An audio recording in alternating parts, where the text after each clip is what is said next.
Right now, with the situation in ISIS, how do you break it down? What's your understanding of it? Well, world wars change worlds. And if you have a global agenda, then global problems allow you to offer global solutions.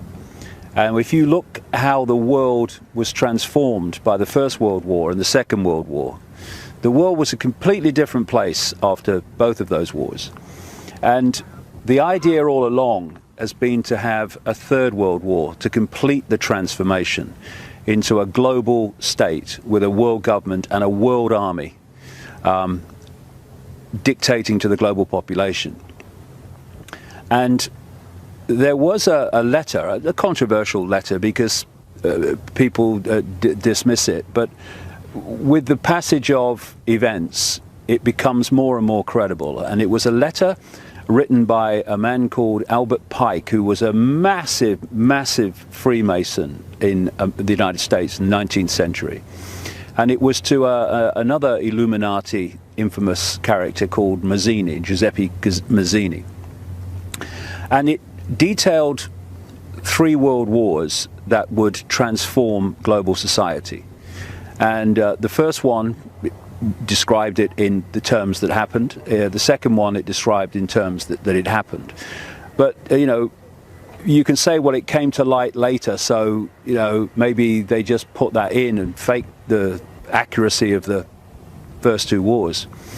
So the credibility of what it said lies in what it said about the Third World War. And it talked about creating a conflict between the Muslim world and what it called political Zionism. And people will say, well, that's got to be a fake because there was no Zionism when that letter was supposed to be written. Well, this is an agenda that's projected a long way forward. This is why Aldous Huxley, Brave New World, and Eric Blair, George Orwell, 1984, who knew each other.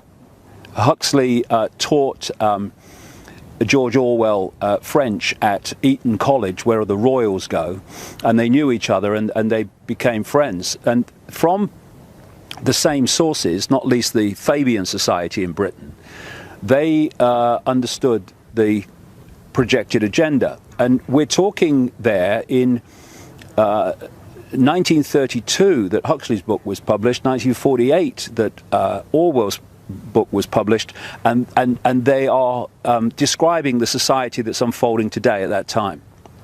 And there are many other examples of people predicting the future who were insiders who have turned out to be incredibly accurate.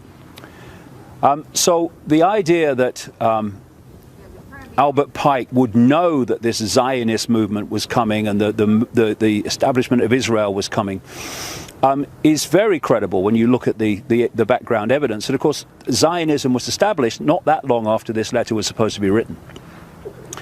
And so he was talking about the Muslim world being brought into a war with the political Zionism, what today we call Israel, and that this would, you know, in my terms, create a vortex that would draw in the world, in our terms, America, the European Union, NATO, into this war.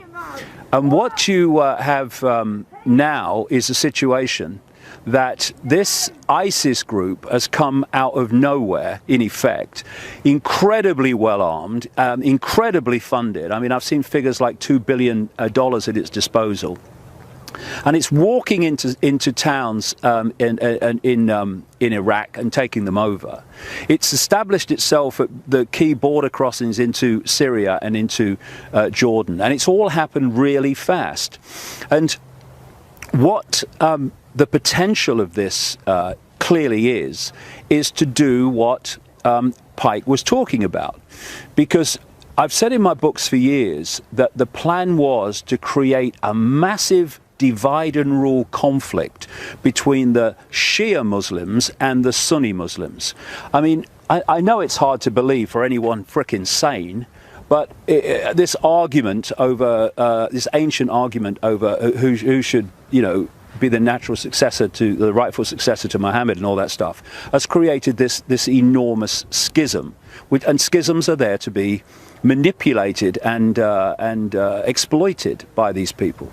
So what you have, therefore, is this ISIS that suddenly appeared with its grotesque violence that is representing Sunni Muslims.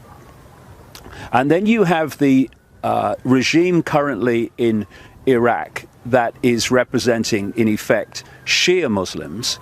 And you have, just across the border, the center of the Shia Muslim world, and that's Iran. Iran, 89%, I think it is, of Iranian Muslims are Shia. Now, in the last little while, there's been this, apparently on the face of it, this strange change of direction by America in terms of Iran. They've spent all these years with Israel saying, well, you know, we must take out their nuclear facilities and these sanctions against them, and all they're terrible. And now, if you remember, in the last week or so, they've even been talking about maybe they ought to get into discussions with Iran and come to some agreement on how they deal with this ISIS situation. And it's like, what? Yeah. But when you come from this perspective, what they're doing is they're trying to draw Iran into this Sunni Shia conflict, like, you know, protect the Shia that this Sunni ISIS are threatening and overrunning at the moment. And once they get Iran pulled into that vortex, it ain't going to get out. Yep. Then there's another aspect of this, which is a real red flag for me. And that is this ISIS organization is very extreme, and its very name, when you break down the wording, is describing its ambitions, and that's to take over Iraq, to take over Syria, and to take over what they call the Levant. And what does the Levant include? Israel. So here you have this extreme Muslim group, or actually army, actually saying in its own name that our intention is to take over the Levant, to take over Israel.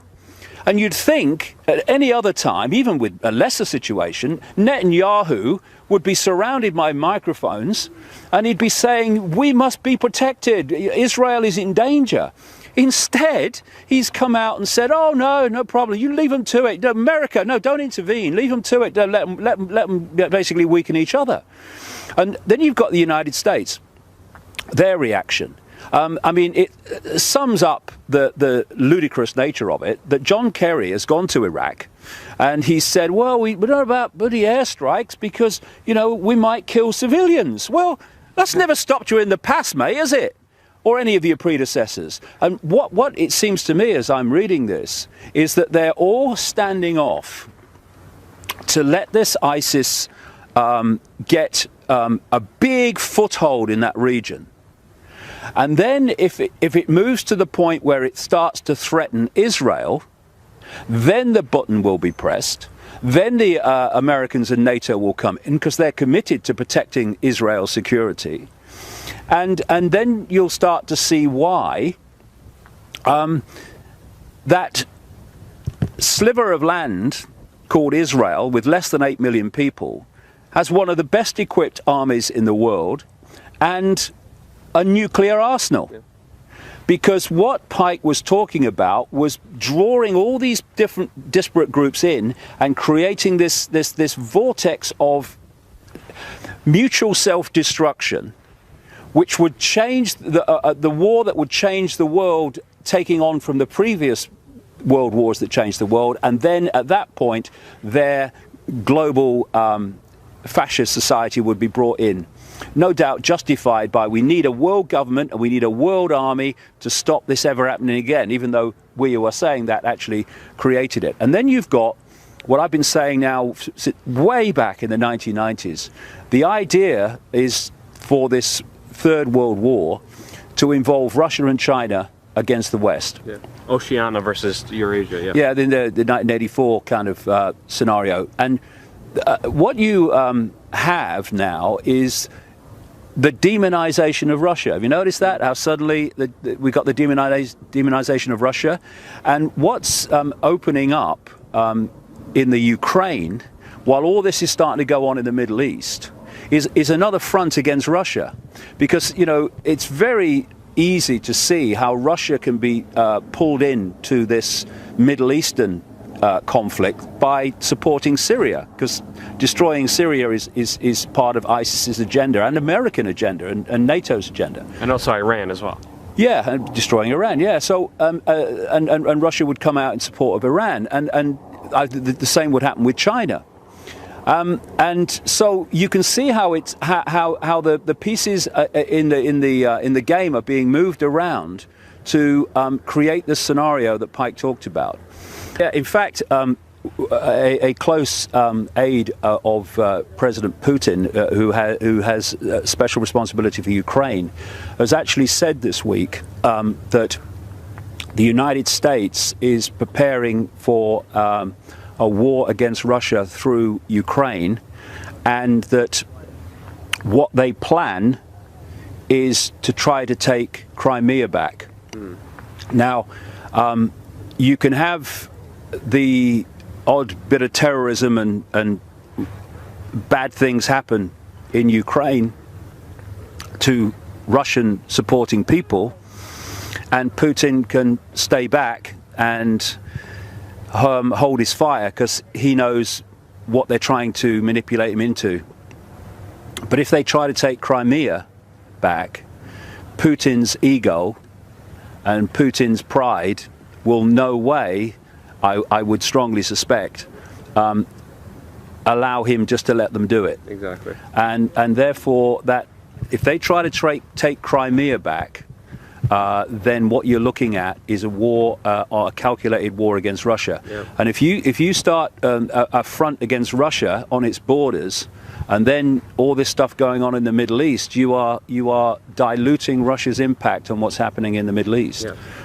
And it's all a setup. And when you have Saudi Arabia and Qatar, who are 51st states of the United States, there are many of those, mind, funding this ISIS and funding this terrorism, while the Americans, who could tell them to stop any time, are saying, are condemning the very terrorism that their 51st states are supporting. Well, the picture's so bloody obvious. It's a setup, and it's a setup to attempt to trigger World War III.